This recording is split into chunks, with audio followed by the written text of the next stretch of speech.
Today again I have one more session on the problem discussion on the electrostatics. So in the last lecture we have discussed some 5 important problems on the electrostatics. Now I will discuss more problems on this topic. And we have already discussed the Coulomb's law, electric field intensity and Gauss law in my previous lecture.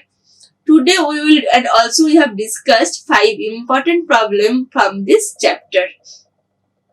Now we will discuss about the point form of the Gauss law. What is the point form of the Gauss law? So already we have discussed in my previous session that the Gauss law is the if there is some we can tell that if there is a charge enclosed, the number of lines of flux in a closed path is equal to number of charge enclosed, and we can write the d dot ds is equal to q. We can write that d dot ds is equal to q. The divergence of electric flux density in a medium at a point is equal to the volume charge density. What is the meaning of the volume charge density? This is the point form. So volume charge density means charge per unit volume. We can write divergence of d is equal to rho v, or we can write the grad d is equal to rho v. This is also known as the Maxwell's first equation. This is also known as the Maxwell's first equation. Now we will discuss about the Maxwell's first equation. How we can get the Maxwell's first equation. So for the calculating the Maxwell's first equation, we can write that integration of from the Gauss law d dot ds is equal to number of flux is equal to charge enclosed.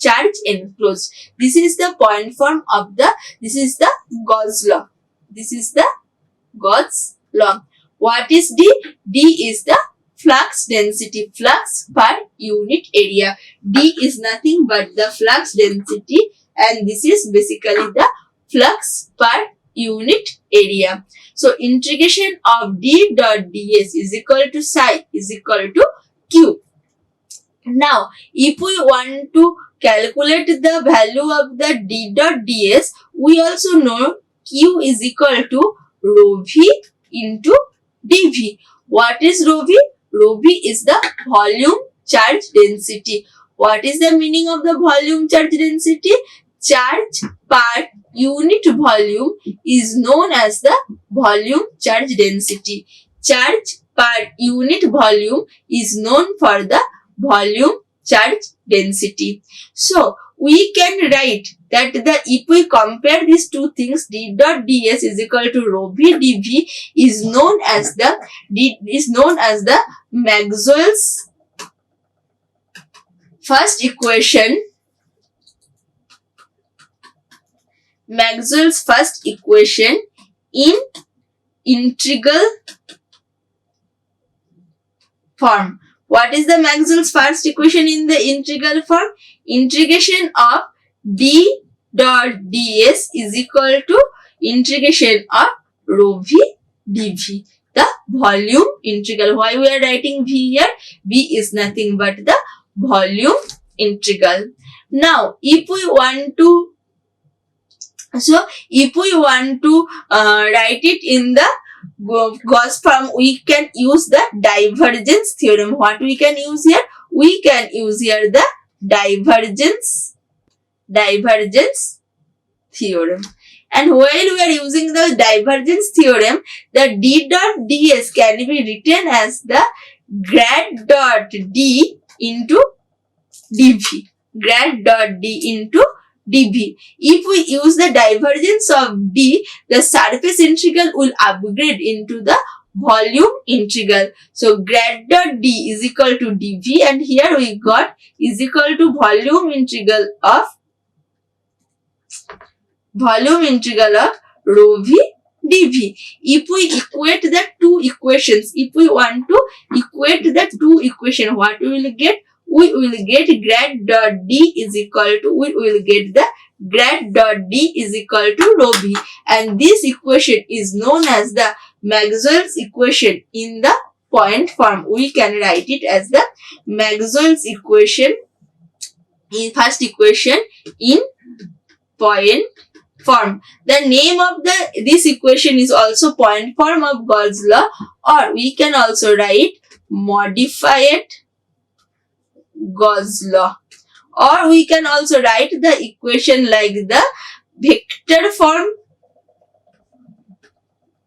of Gauss law. So vector form of Gauss law, modified Gauss law, or point form in the Gauss law is the same answer, and the answer is grad dot d is equal to rho v. This equation is also known as the Maxwell's first equation in the point form. It can be also written as grad dot epsilon e into rho v. So grad dot e is equal to rho v by epsilon. This is the another form of this equation. Grad dot e is equal to epsilon rho v by epsilon. So we can write this equation in the different types of form. So now we will discuss the application of the Gauss law, and we will calculate the application of the Gauss law for the infinite line of charge. Consider an infinite line of charge whose charge density is rho L Coulomb per meter square. What is the rho L? Rho L means charge per unit length, and unit is Coulomb per meter, and it is at the axis of minus infinity to plus infinity. Next is the consider the Gaussian surface of a right circular cylinder of the z axis. We are calculating one line, so we can calculate outer side of this a right circular what is called this one cylinder of the z axis of the radius r. The length of the cylinder we are taking as L. The length of the cylinder we are taking as the L. So this is the line charge. The radius is taken as r, and this is L. It is also taken that the flux is in the outer side. The flux direction is in the outer side in the AR direction. When from a slide the flux are coming out, it is coming in the radial direction. So consider the differential surface area ds. We are thinking about a small differential area ds for at a radial distance r from the line charge. If this is a cylinder, we are thinking about a small surface ds at the radial distance r. And what is the direction of this? The direction of this is AR. We are calculating it in the AR direction. The direction of normal to ds is AR. Now, if as the line charge is along the z axis, there cannot be any component in the z direction, as the lines is the infinite long line and this is a small line. We will assume that there is no charges only coming out from this radial direction, not from the top and bottom. Now, according to the Gauss law, we got Q is equal to surface integral of d dot ds. So, we can divide the equation like d dot ds, or we can write from here. We can write from this equation. If this is the surface, one is the top, bottom and the side. Top, bottom and the side. What is the surface of the side? The surface is r d phi dz. Or if you don't know this equation, you just integrate the ds. And what is the ds equation? ds equation is nothing but the 2 pi rl. The side surface of a cylinder is 2 pi r into l, and q is equal to dr. So from there we can write q is equal to 2 pi r drl. As top and bottom we are not taking, we are taking only the circular surface. What is dr? Q by 2 pi rl. So d is equal to dq by 2 pi rl into ar. So d is equal to, again we know q is equal to rho l into l. So after putting the value, we will get intensity of a long line is equal to rho l by 2 pi epsilon naught ar. So this is for a long line. This is for a long line. The intensity E is equal to rho l by 2 pi epsilon naught into r. E is equal to d by epsilon naught is equal to rho l by 2 pi epsilon naught into r, where rho is the line charge density. So what are the main assumptions of this? If we think the assumptions of this equation, what are the assumptions? First assumption, we will take the charge, the flux is coming out, flux is coming out radially. We are thinking the flux is coming out radially from the long charge. What is the next assumption we do? There is no flux is coming out from the top and bottom surface. No charges are coming out from the top and bottom surface. So if we use this, we can get the intensity value, and intensity E is equal to d by epsilon naught. And using the same thing, we can calculate the value of the coaxial cable. So what is the meaning of the coaxial cable? Coaxial cable means, this is the example of the underground cable.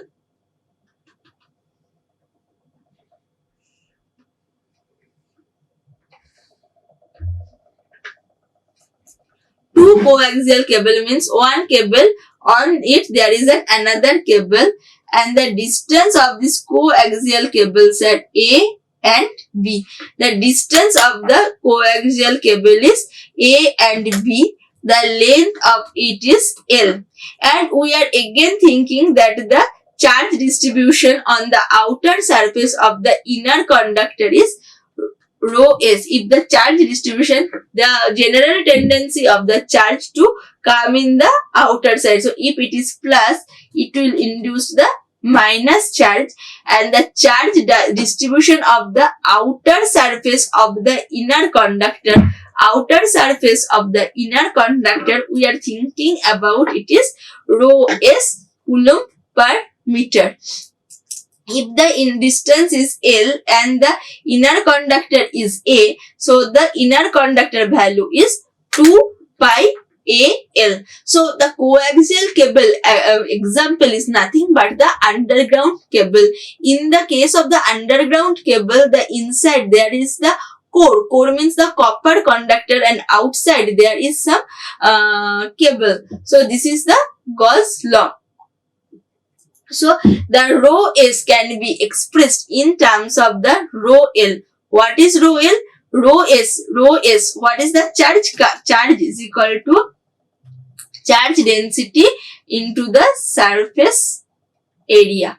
And as we told, for this long conductor, we will assuming that charges are coming out from the radially, then we can write rho s is equal to 2 pi a into L. A is the, what is A? A is the radius of, what is A? A is the radius, A is the radius of inner cylinder. A is the radius of the inner cylinder. So we got the, and then what is rho L? Again, rho L is equal to Q by L. So 2 rho S into 2 pi A L by L. So L cancel out and rho L is equal to 2 pi A into rho S. So thus the line charge density of the inner conductor is rho L by Coulomb per second. So if we use the symmetry, so Q is equal to, we know from the previous one, if we think only the inner cylinder, then Q is equal to dr 2 pi RL. dr is nothing but the, what is dr? dr is nothing but the flux density. So what is the R? R is nothing but the radius. R is equal to B outer radius minus inner radius. So this flux is only, the flux is only confined into the, confined, as this is a coaxial cable. So flux is confined within the cylinder. Now what is Q? Q is equal to, according to the definition, rho S ds.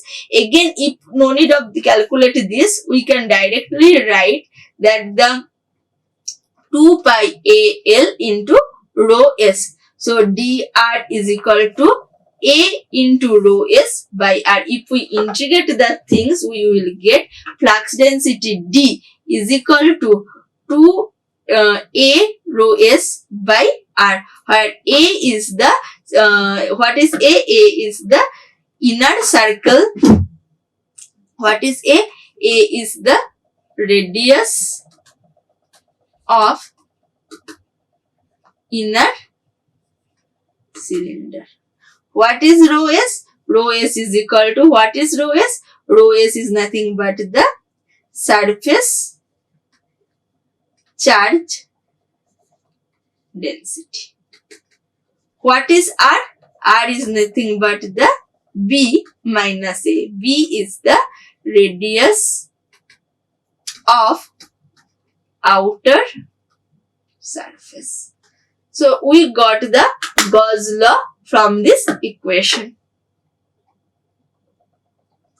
And if again we know the relation between D is equal to epsilon into A, epsilon into E, so E is equal to rho L by 2 pi epsilon R into AR. This is the same obtained for the line charge. We are getting the same value for the line charge. The flux line starting from the positive charge on the inner cylinder and must terminate the negative charge, as I draw earlier. If this is a coaxial cable, if this is